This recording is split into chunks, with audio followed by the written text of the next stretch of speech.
The bill is passed. This morning, the Epstein files are on their way to be getting released. How soon the documents could be made public. Plus, the cost to attend a school under the Universities of Wisconsin umbrella could soon be cheaper. Ahead, how a state Senate bill is getting involved and how much you may possibly save.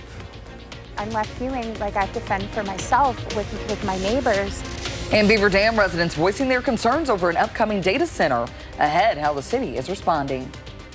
Good morning, everyone, and welcome to News 3 Now this morning on your Wednesday, November 19th. I'm Kyrie Unley. I'm Chris Stanford. Thanks for joining us. How many days until Christmas? We have 36 days left. 36? But who's counting, right? Well, I am. We are. It's starting to weigh on me. I feel like I've got a long list of Have you even presents started? to get. I haven't purchased anything yet, Kyrie, but I've got a list that's being formed. Okay. You know, it's the love that counts in the end. So It is. At least you got the list. hopefully you started. get started pretty soon. I'm Running out of time. populating a list. Okay. We'll see that. How many things are on it? That's So enough about me, that's Savannah. a broad question there. We're just going to get to the fog now, guys. Okay, to the All right, fog. we're down to just an eighth of a mile. Juneau's down to a quarter, same with Fond du Lac. We have this really, really dense fog pushing further into Dane County. That's Madison, the city included in that, Wanakee, Sun Prairie, Deerfield, those areas near Cottage Grove as well are dealing with the dense fog. Allow a bit of extra time. We are not seeing any fog still in Janesville, Waukesha, Monroe, Platteville, or up in La Crosse. The dense fog advisory is north and northeast of Madison. I wouldn't be surprised if they extend that to Dane County just because we are seeing that, but just because we're not included in that right now, obviously does not mean we're not dealing with the dense fog because there are parts of the county that are. 29 in Madison, still warmer in those areas that are not dealing with the fog. Janesville's at 36, same with La Crosse and Platteville, 35 in Lone Rock. We're going to see the mid-40s this afternoon, and then after that, got some 50s on the way. We'll talk about that and holiday travel for Thanksgiving, what you may encounter driving region-wide. All right, Savannah, thanks. Now to headlines from Washington this morning. The release of the Jeffrey Epstein files now one step closer to happening. Only one House Republican voted against the measure. In the Senate, the bill is expected to move through today after receiving unanimous consent. If signed into law, the Justice Department would have just 30 days to release the files, with some personal or sensitive information exceptions. What do the American people want to know? They want to know who else visited Epstein's Island, who raped young girls, who abused young girls. I want to see every single name released so that these women don't have to live in fear and intimidation. President Trump has said he will sign it once it hits his desk, but called the bill a distraction and that Republicans should focus on the administration's victories. This also comes as Harvard school newspaper is reporting that the Ivy League schools now launching a new probe into Larry Summers' relationship to Epstein. The former university president still teaches there. Instead, on Monday, he would not take part in any more scheduled public events. The investigation will also look into possible ties between Epstein and nearly a dozen other current and former Harvard affiliates. President Trump is now saying Saudi Crown Prince Mohammed bin Salman had no knowledge about the murder of Jamal Khashoggi. It happened during the Crown Prince's first U.S. visit since the 2018 murder of Washington Post journalist and human rights activist Khashoggi by members of the Saudi government. President Trump defended the prince in the Oval Office despite a CIA report concluding it was the Crown Prince who ordered the assassination. New this morning, Madison police responding to a gunshot inside an apartment on Madison's west side. Police say a bullet entered an occupied apartment, but no one was hurt. It happened in the Midtown Commons neighborhood late last night. When officers arrived, they spoke with and detained several people. Police arrested one person for carrying a concealed weapon and obstructing a police officer. Police also arrested a second person for endangering safety and possession of a dangerous weapon. Police recovered 2 handguns at the scene. 6:03 now. Happening today, the man accused of crashing into a Madison squad car and seriously injuring the officer will be in court. Police say that Christopher Bruger was driving a tow truck when he led police on a chase in September that ended in McFarland. He hit Officer Ryan Kimberly, leaving him with a lot of injuries and in the hospital for weeks. Bruger is facing several charges, including OWI, use of a dangerous weapon, and resisting causing great harm. He'll be in court at 8:30 this morning for an arraignment. The former Beloit Memorial High School teacher facing sexual assault charges is due in court today also. Rock County investigators say Andre Raymond DeCoke had sexual contact with a former student. DeCoke is now retired, but prosecutors say there may be more victims and witnesses. They're asking anyone with information to call the tip line. You can find that on your screen right now. If you have experienced sexual violence and want help, there are local resources available. The Dane County Sexual Violence Resource Center's number is 608-251-7273. 6:05, turning now to some more national news making headlines this morning. Sean Diddy Combs is now at the center of a new investigation in Los Angeles. The investigation stems from sexual battery allegations from a male accuser who previously filed a civil suit against the musician. The accuser says that Combs sexually assaulted him in 2020 and 2021. It's unclear whether this will result in any charges. Combs is facing about 70 civil suits right now, denying all allegations. He's currently serving 4 years for his prostitution-related conviction. Turning now to a developing story in Ukraine. Overnight, Russia launched a massive drone attack on Ukraine's second largest city. Ukrainian President Volodymyr Zelensky says at least 9 people were killed in the attack and at least 5 others were injured. CNN is also reporting that NATO scrambled fighters in both Poland and Romania in the attack. The Romanian Defense Ministry is also claiming this morning that one of those drones has also violated its airspace. New this morning in Dodge County, the construction of a Meta data center is underway. Some members, though, of the Beaver Dam community say they didn't know about the project until it was too late. People who live near the site are concerned about the data center's impact on the environment. City's mayor says environmental studies were completed before construction started. One woman, though, who was living along the creek nearby, she's lived there for nearly 50 years, says that she's already noticing changes in the water quality. I'm left feeling like I have to fend for myself with my neighbors. I feel it was rushed and it was hushed and forced on us without any real transparent opportunity to speak up. The DNR did not respond to a request for comment. Meta says that it will restore water consumed and there will be no water demands for cooling once it's operational. Now to the state capitol. The Wisconsin State Senate is now passing new legislation that would ban distance learning fees at UW system schools. Senate Bill 532 targets fees students pay for online courses even when no in-person option exists. UW-Madison charges new students a $305 attendance fee. UW-Milwaukee requires graduating seniors to pay $40 in processing fees. 11 UW campuses currently charge distance learning fees for required online courses. This bill reminds us that technology should make higher education more accessible and less costly, not the other way around. Demographic changes are going to require colleges to adapt and offer more flexibility and better value. Democratic leaders say fee decisions should remain with universities, not politicians. The legislation now moves to the Assembly before reaching the governor's desk. If signed, the ban takes effect 30 days after approval. As part of Winter Weather Awareness Week, we are revisiting the First Warn Weather Team's Winter Ready special that aired in October. We hear a little bit on the latest Southern Wisconsin winter research from a renowned professor at UW-Madison's Atmospheric and Oceanic Sciences Department. His research may have you shivering a little less.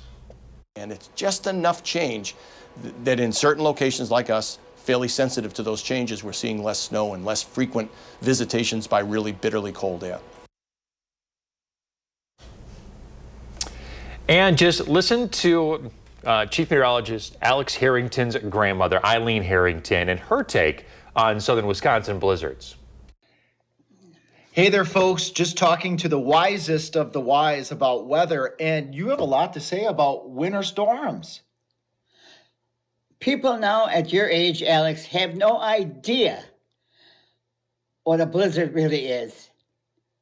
We had blizzards where you couldn't even travel on the roads. You'd have to go to town on a horse and sleigh. And then in the spring, caterpillars would come and blow out the roads, and they'd be as high as a telephone post. The drifts would be on the highway and the roads. That's the way blizzards were way back then. Weather with the wise. That is the late Grandma Harrington's Facebook page where you can follow along. A lot of funny and lively stories that Alex and his family are sharing on social media. You can watch the entire Winter Ready special on channel3000.com. And speaking of special, it is time once again to announce the third winner of a First Warn Weather Winter Shovel. Congratulations to Tony Muniz from Janesville. Look at that shot. Hey, Tony, great shot. The lake, it's halfway frozen with the sunrise or sunset. Gorgeous. Again, Tony Muniz. I hope I'm pronouncing your name right. Congratulations. You won the third Weather Team shovel for this winter season. Hey, we have the shovel over there in the corner. It's quality shovel. Oh yeah, we proved it yesterday morning. If you missed that, Chris was whipping it all around. Yeah, with the sharp blade at the end and all. Good shovel. Sorry to scare you ladies yesterday. Oh no. When I'm like, I don't think that's how we do it. It's like a lightsaber. I can see why your back is hurting at the end of the season if that's how you're working it. I gotta lift my legs. Yeah. Okay, so tomorrow on Live at 4, Alex's pup Loki is going to be featured. He's going to talk about Loki's rescue service, ARVSS, out of Sun Prairie. We're going to get an update on Loki's allergies. And by his vet, Dr. Megan thinks that snowless winters may be leading to extended allergy seasons for our pets. A fascinating connection there. They'll get into on Live at 4. Yeah, I feel like my allergies have been so bad this year. Oh, yeah? Terrible. So you can only imagine for the pets. Exactly. So you got to keep everyone in mind this season. We really do. We did have some snow yesterday. That was really up by your parents' house in Stevens Point, though. Did you get any pictures or reports from them? I've not heard from the in-laws up there in central Wisconsin, but look at that. It's not bad. How much do they get? Yeah, so this is the current snow depth. It has melted a little bit, but there were any reports, Appleton, Stevens Point up there, up towards about 2.5 to 4 inches. So I'm looking at the snow reports over the last 24 hours, and kind of near Stevens Point, they had 4 inches. Clinton had 3. Scandinavia 2. Plover 1.5 inches. Same with Chilton. So we did not have any snowfall totals here in Madison. Most of that was just rain. We do have some foggy conditions this morning, though. Still not seeing Dane County get added to this, but we do have very low visibilities across the city of Madison, up towards Wanakee, Sun Prairie, Cottage Grove, and Deerfield. So allow a bit of extra time. Those visibilities currently down to just under 1/4 mile, so very, very low, makes it hard to see. That's in effect until 9 in the morning. We'll show current visibilities and how the temperatures are kind of dealing and playing a role with who's seeing the densest fog this morning. All right, sounds good. Coming up, Brewers re-signed one of their stars. We'll let you know how much that deal is worth.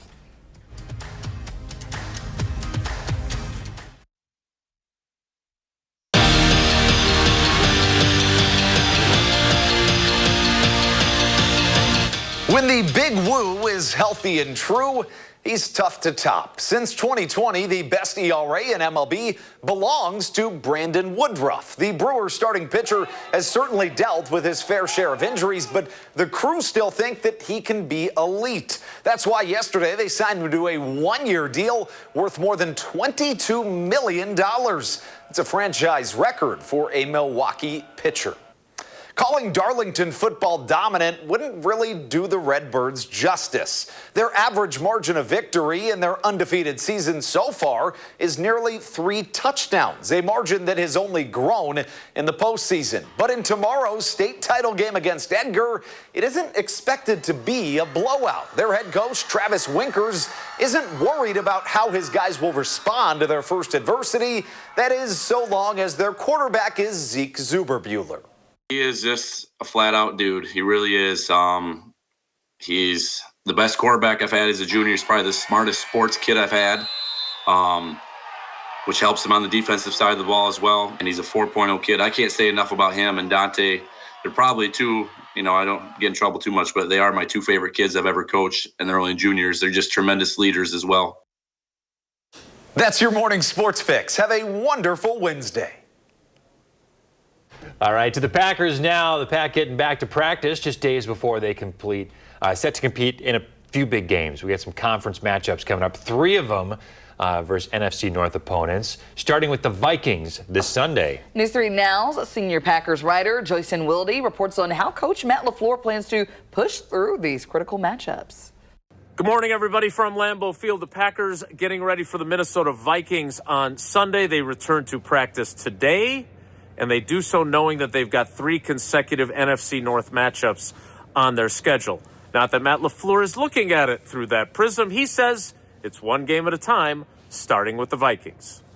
Obviously, the divisional games are absolutely critical, and you talk about this 3-game stretch, but really all that matters is this one game. And for us right now, I mean, we just got to focus on what's right in front of us, and that's to try to put together the best plan to go out and play a team that I think is an extremely tough football team.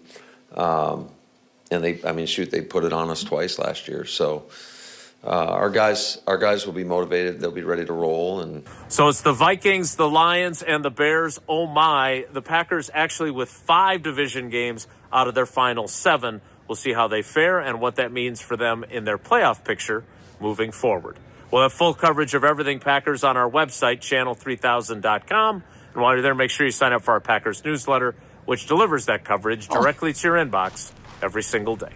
In Green Bay at Lambeau Field, Jason Wilde. Well, we do have a foggy start out there for some of us. Madison, the city, is down to just an 1/8 of a mile. It is very dense fog and one of the lowest visibilities out there right now. Dane County is not included in the dense fog advisory, but we're still dealing with that, so allow a little bit of extra time. Watertown's at 1/2 mile, Juneau, Fond du Lac, both at 1/4. The warmer temperatures are in Platteville, Monroe, Janesville, and La Crosse. They're not dealing with the fog this morning. By mid-morning, the fog is going to move out of here. We have a temperature of 28 right now, still falling across Madison and areas north and northeast where the dense fog advisory is in effect for. We will see temperatures get up to about 40 for lunchtime, topping out in the mid-40s. It will stay cloudy, but at least will be a little bit warmer than what we had yesterday, and even warmer in the days to follow that. Right now, we just have a couple of stray showers in the forecast Thursday into Friday. This system does look to mainly stay south of here, even south of northern Illinois, across central and southern Illinois. Later in the week, next week, mid to late week, that's our next better chance for precipitation. That is into Thanksgiving week, so I want to preview that and talk about what we usually see on average. Our average high Thanksgiving day, specifically, this is the 27th, since that's the day Thanksgiving falls on next week this year. 39, average low 24. The warmest 64 back in 1914. Our coolest, should say coldest, -5, because that is really, really chilly in 1872. We're going to be nowhere near that, thankfully. Snowiest was 3.5 inches. We had that back in 1974. For this year, I started this at Wednesday. I think we'll have highs in the upper 30s. It'll still have some cloud cover and precipitation chances, mainly going to be south of here, down towards the Illinois-Wisconsin border, some light snowflakes and maybe mixed precipitation for Thanksgiving Day. Highs are going to be in the lower to mid 30s, so it will be chillier than normal, I do think, and mixed precipitation south. If you're heading up to the UP, might run into some snowflakes. Central Missouri, mixed precipitation, cloudy here. For Black Friday, our temperatures are going to quickly be falling. The overnight hours we clear out and fall into the teens, but I think during the day we'll have highs near 30 degrees and maybe a couple of snowflakes. So Black Friday is going to be the coolest day. You'll see that reflect on the 10-day forecast. We have a stretch of nice weather before that in the 50-degree range, Thursday through Monday, and then the cool down into next week.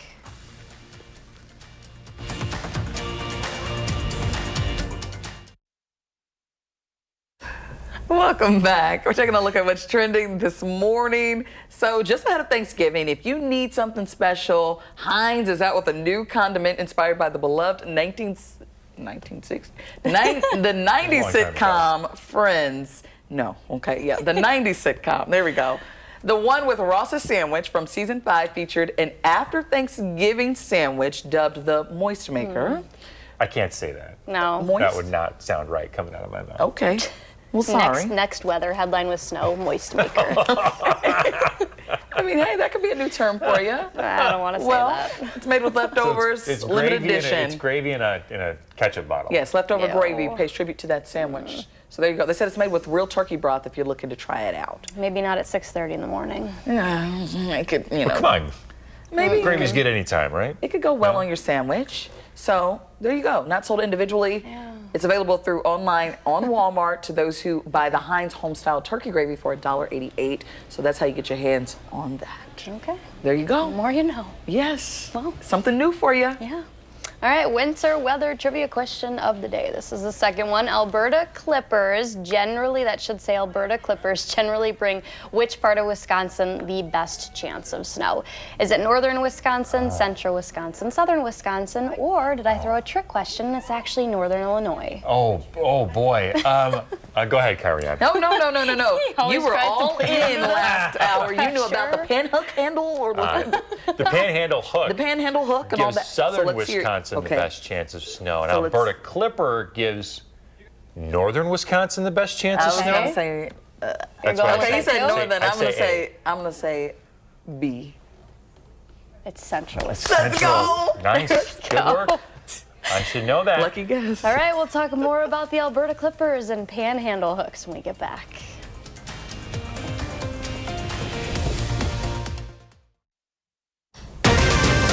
I do plan to move away if the data center is built.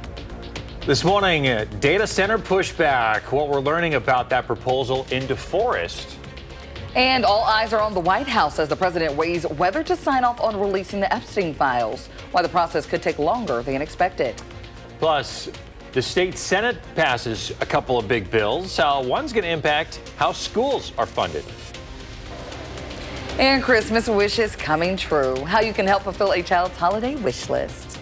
Hey, good morning, everyone. Thanks for tuning in to News 3 Now this morning on a Wednesday. I'm Chris Stanford. And I'm Kyrie Udley. Thanks for waking up with us this morning. Hope your morning's off to a great start. Yeah. Halfway through the week. Halfway, a little bit of fog out there, some cooler temperatures. Let's check in with Savannah Brito and get you out the door. Hey there. Hey guys, good morning. Yeah, so the areas that are seeing the coolest temperatures are the ones that are dealing with the most dense of fog this morning. Madison's at 28, the Dells 26, Watoma's at a chilly 19 this morning, Watertown 27. But those areas that are up to full visibility or only dealing with light patchy fog at this point this morning are in the mid 30s. 36 in Janesville, there's the 137 in Prairie du Chien, 33 in Viroqua. Most of those temperatures above freezing level. Madison, north and northeast are not. We are still down to just an eighth of a mile in Madison, a quarter in Juneau, Watertown's at half a mile. That's where that stretch all the way up to Fond du Lac is the most dense. So yeah, we don't have the dense fog advisory for Dane County, but we do have the most dense of fog. So allow a little bit of extra time if you're traveling up towards Sun Prairie, Wanakee, Cottage Grove, from Deerfield to Madison, and then also northeast where that dense fog advisory for areas like Watertown northward is expected to run until 9 in the morning. After we get through mid-morning, that's when we will be seeing full visibility. Still cloudy though, but our temperatures are going to be a little bit warmer. We'll have more details on that coming up. All right, thanks, Savannah. Back to our continuing coverage of a data center proposal in DeForest. This morning, we're learning more about QTS's plans as they prepare to submit a zoning application by the end of the month. The plans to turn farmland into a 1,600-acre data center led to a packed meeting last night in DeForest. A QTS executive says the center would add $20 million a year in tax revenue and an estimated 700 permanent jobs. He also addressed concerns about water usage, saying their data centers use a closed-loop system for cooling. However, critics point out these systems still require a significant one-time water charge before they can run on that near-zero consumption loop. We'll still use water for flushing toilets and washing hands and kitchen and those kind of things, but the system itself is charge once and use ongoing. The scale of data centers is hard to imagine. The upending of communities, the need to produce more electricity, and challenges to people's health. I do plan to move away if the data center is built. Officials at QTS and Alliant Energy say utility rates will not go up for the community. The companies also promised to power 75% of the data center's projected energy needs with new renewable energy sources. The village board did not take any action on the data center proposal at last night's informational meeting. New this morning, Madison police responding to a report of a gunshot inside of an apartment on Madison's west side last night. Police say the bullet entered an occupied apartment, but they say nobody was hurt. Authorities say when officers got there, they had to detain multiple people. Police arrested one person for carrying a concealed weapon and obstructing a police officer. They also arrested another person for endangering safety and use of a dangerous weapon. Police found 2 handguns at the scene. Happening today, a man found guilty in a deadly shooting at Madison's Harmony Apartments will learn his fate. After a retrial in August, a jury found Devontae Gafford guilty of shooting and killing Devon Grant happened in 2023. Prosecutors say that it stemmed from a drug deal turned robbery. Gafford's sentencing is scheduled for 1:15 this afternoon. While in national news this morning, the public may soon see the Epstein files. Congress nearly unanimously approving to call for the bill to be made public, or the files rather. Exactly. And now the bill must clear the Senate before heading to the president's desk. Initially opposing the release, President Trump has agreed to sign it into law, though he has since dismissed the move as a political distraction. If signed, the Justice Department will have 30 days to release the files. However, Trump's recent call for a DOJ investigation into key Democratic figures could potentially delay the release of some related documents, as the bill permits the withholding of material that would compromise an active federal investigation. Right now, thousands are demanding an end to the surge in ICE arrests in North Carolina. It follows this week's raids in Charlotte and a student walkout. While some support the surge, others say it's affecting legal citizens. The next city could be New Orleans. A source says that Border Patrol official Gregory Bavino might go there in early December. This morning, a major setback for the state of Texas after its newly drawn congressional maps have been blocked by a federal court. The three-judge panel ruled that challengers are likely to prove the maps amount to unconstitutional racial gerrymandering. The new map would give Republicans 5 additional seats in the U.S. House of Representatives. This effort triggered a counter move in California, where voters approved a plan earlier this month to give Democrats up to 5 more seats in response. Texas's Attorney General says he will quickly appeal the ruling to the U.S. Supreme Court. Now to new developments in the Francis Scott Key Bridge crash in Baltimore. Federal investigators say 2 electrical blackouts are to blame for the cargo ship that crashed into the bridge, killing 6 construction workers. Officials say the blackouts disabled the ship's controls. The NTSB's report shows a loose wire caused one blackout and problems with the fuel pump sparked the other. Meantime, the cost to rebuild the bridge could top $5 billion and take 5 years to complete. Back here at home at the state capitol, the Wisconsin Senate won't reconvene until January after passing legislation to undo Governor Evers' 400-year school funding veto and clarify abortion definitions. The bill clarifies abortion is not a miscarriage or an early induction or C-section performed in a medical emergency.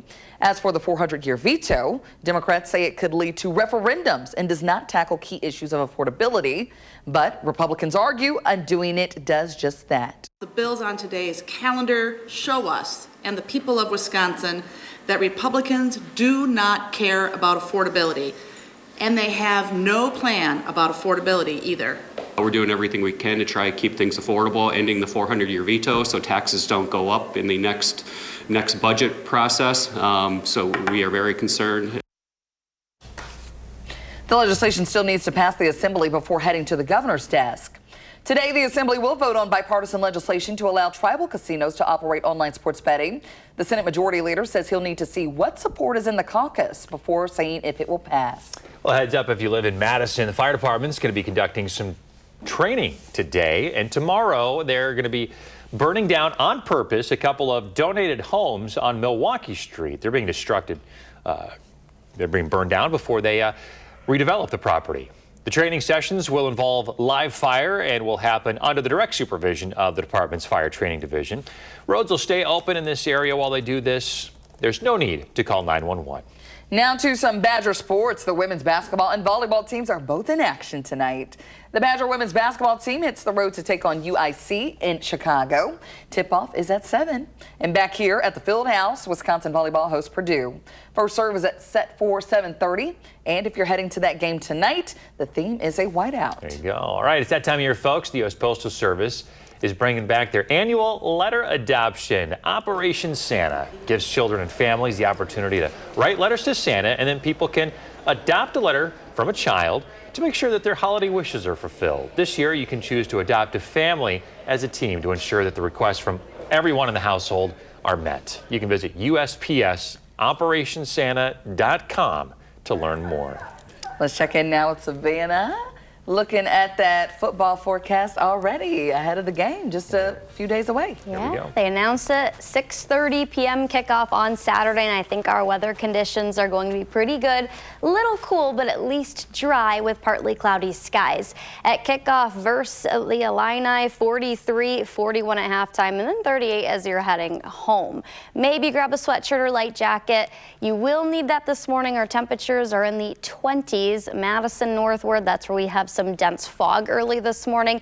Everyone else is waking up into the mid-30s, including Platteville, La Crosse, and Janesville. But yeah, we've got some pretty dense fog. Madison at just an eighth of a mile. We'll talk about when this is expected to clear coming up. Sounds good. Coming up after the break, I sit down with the Wisconsin Superintendent of the Year. His outlook for the future. And in your consumer news, Roblox is rolling out new safety features for minors, how the company plans on verifying a player's age. You're watching News 3 Now this morning. Moving forward. We are back with the 2026 Wisconsin School Superintendent of the Year, Verona Area School District's Dr. Tremaine Clarity. How does it feel? It's phenomenal. It's been a great experience. When I got the call from WASDA that I won the award, you know, it was a lot of pride, a lot of feeling of value for the work that we've done in the Verona Area School District and thinking about our community. It's really a collective award and really a quick piece of this better not be a joke from one of my buddies or else I'm going to find new friends if it was, but it was a real thing. It's a big honor. Your board president said that he communicates with transparency, honesty, and heart. What does that mean to you? Well, those words are special to me, coming from our board president, but they're really who I am. They're the values that I want to bring to the Verona Area School District. I feel like I want to model what it means to be a leader for our students, and I really believe in the humanity of every person in our organization. So the words speak true, but they are followed up with actions because I love the work that I do, and I love to be able to serve our community. Yeah. One of the reasons you got this award in this honor was because you put students first. Absolutely. Can you give an example of something specific you do in your leadership role to put students first? Absolutely. So we have a student advisory that I meet with once a month, and it goes from grades 6 through 12 in our organization. And they're not just a group of students that come together and just say anything and I don't take action. We really develop quality products together. I take their voice into account in all of my leadership moves. They see that come in action, and so that's our biggest move that we have is having the voice of our students, and student agency means the world to us. It's part of our strategic framework, and it's who we are as an organization. Now, it is no easy time to be a school superintendent across the state of Wisconsin. Absolutely. You have the benefit of being in a growing school district that 3 years ago or so, 3 or 4 years ago, you went to referendum. Correct. In 2022 and passed. When you look to the future, what challenges do you see? How do you take this momentum and move forward to serve your community? I'll answer it in two ways. So we have a lot of opportunity as we move forward. State funding continues to be something that we want to advocate for. So we not only do that in the Verona Area School District, we do it across the state. Advocacy for the funding that it needs to really allow public schools to thrive in the capacity that they should. Also, we're working really hard to create spaces where people can come together and dialogue, even around topics that they don't necessarily agree with each other on. But if we can have those kind of spaces where you can disagree, but disagree with honor, then that's the special place to be, and that's what we're doing in the Verona Area School District. All right. Dr. Clarity, thank you for your time this morning. It's great talking to you. Congratulations. Thank you so much. Well, the big weather story this morning is the dense fog that we have. The dense fog advisory for areas up north of Madison towards the Dells, Camp Douglas, Juneau, and Fond du Lac. Madison has stayed pretty stagnant at just an eighth of a mile. So yeah, Dane County's not included in that, but we are dealing with local dense fog. So allow a little bit of extra time if you're traveling. That's expected to expire at 9 in the morning. So once we get to mid-morning, that's when we are not going to be dealing with fog. We're at 28. So those areas that are dealing with the dense fog actually have cooler temperatures in the mid to upper 20s. But those spots like Monroe, Janesville, Platteville, La Crosse that are not dealing with the fog, they're actually in the mid-30s, so a bit of a temperature gradient this morning, but everyone is going to see a temperature near 40 at lunchtime and then topping out actually in the mid-40s. So it is going to be seasonable. Yeah, we have the fog early. Cloud cover is going to stick around, but at least we're warmer than what we had yesterday, and we don't have snow showers, even those scattered pesky rain showers that we had across Madison and a lot of the area. Today's Wednesday. We're talking about winter storm paths that are common across the area and parts of the country for Winter Weather Awareness Day or week, but today is day 3 of that. So this is our jet stream. That's what the arrows are signifying. This system specifically an Alberta Clipper, so a low forms in the Canadian Rockies to our northwest.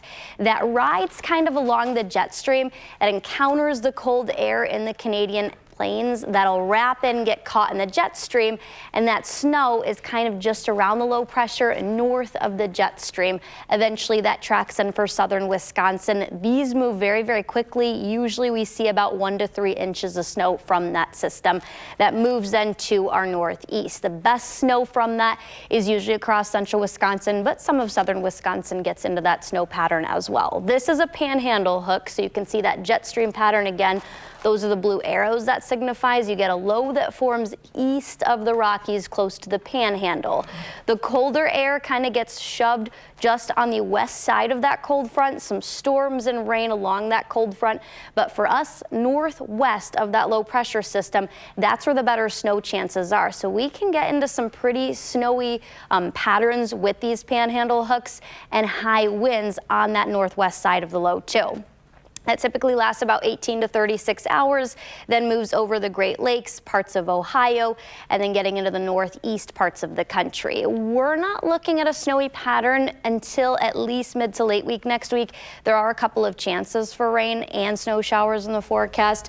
Will be pretty nice Thursday through Monday. There's low chances for showers. Some sunshine should return by Friday into the weekend with highs near 50. And then, yeah, we are tracking some rain Tuesday, maybe mixing in with some snow showers for Wednesday and Thursday. So got a busy week next week with a couple of systems for Thanksgiving.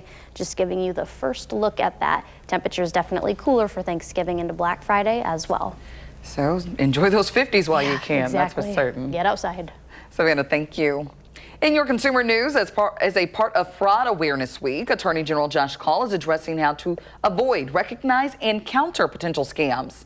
Cash, gift cards, cryptocurrency, and wire transfers are all red flags to look for when dealing with suspicious withdrawals. According to the Federal Trade Commission, Wisconsin residents filed more than 30,000 fraud reports in 2024. Reported losses totaled more than $109 million. So the scale of this challenge is really enormous.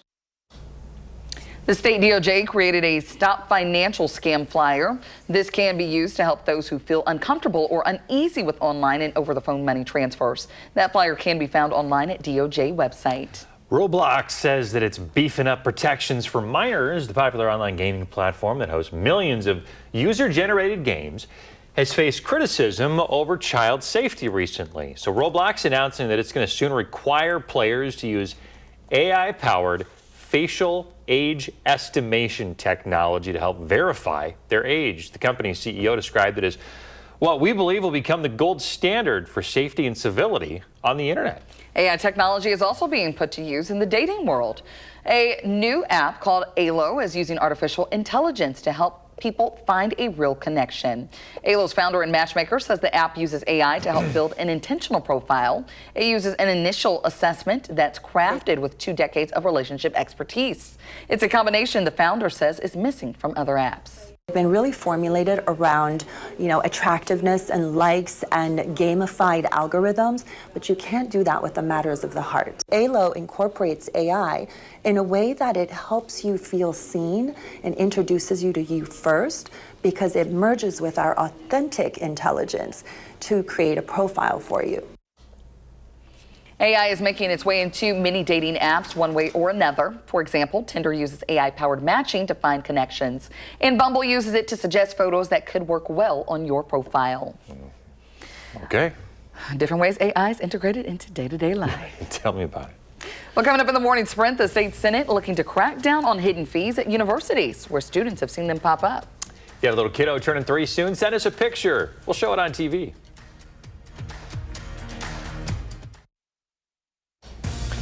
6:53, time for the morning sprint. QTS plans to submit a zoning application for a proposed 1,600-acre data center in DeForest by month's end.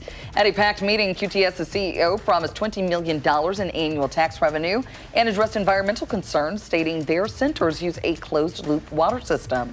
Despite assurances, including no utility rate hikes and a commitment to deliver 750 megawatts of renewable energy, community pushback remains strong. The village board has not yet taken action. New this morning, Madison police responding to a gunshot inside an apartment. It happened on Madison's west side late last night. Police arresting a couple of people at the scene after finding a couple of handguns. A bill to require the release of the Epstein files is expected to reach President Donald Trump's desk today after clearing the Senate once the bill arrives. That's after being passed in the House by an overwhelming 427-1 vote. Initially opposing the release, President Trump has agreed to sign it into law, though he has since dismissed the move as a political distraction. State Senate approving a bill to prohibit universities from charging hidden fees. They can be for things like online courses, even when no face-to-face options offered. In some cases, the course is required to graduate. The bill is now headed to the Assembly. The man found guilty for shooting at the Harmony Apartments in 2023 will learn his fate today. After a retrial in August, a jury found Devontae Gafford guilty of shooting and killing Devon Grant in 2023. Gafford shot and killed Grant in an incident that prosecutors say stemmed from a drug deal turned robbery. Gafford's sentencing is scheduled for 1:15. Christopher Bruger accused of crashing into a Madison squad car and seriously injuring Officer Ryan Kimberly will be in court today. The incident involving a tow truck pursuit ending in McFarland. It left Kimberly hospitalized for weeks. Bruger faces charges including OWI, use of a dangerous weapon, and resisting causing great harm. His arraignment set for 8:30 this morning. Former Beloit Memorial High School teacher Andre Raymond DeCoke is set to appear in court today, facing charges for the sexual assault of a student. The Rock County Sheriff's Office reports the arrest followed allegations of sexual contact with a former student late last year. Authorities believe there may be more victims or witnesses. If you have information, please contact the tip line. Well, temperatures are sitting at a chilly 28 in Madison. Some of us are in the 20s north and northeast of Madison. Those places are dealing with the fog. Janesville, La Crosse, Platteville, south and also northwest, not dealing with the fog or as dense of fog, and they're a little bit warmer in the 30s. And then we got a stretch where we'll be near 50 Thursday through Monday before a cooler Thanksgiving week. Okay, so Thursday through Monday look like that sweet spot. Yeah, with some sunshine too. All right, sounds good. Savannah, thank you. Thanks for watching, folks. CBS Mornings coming up next.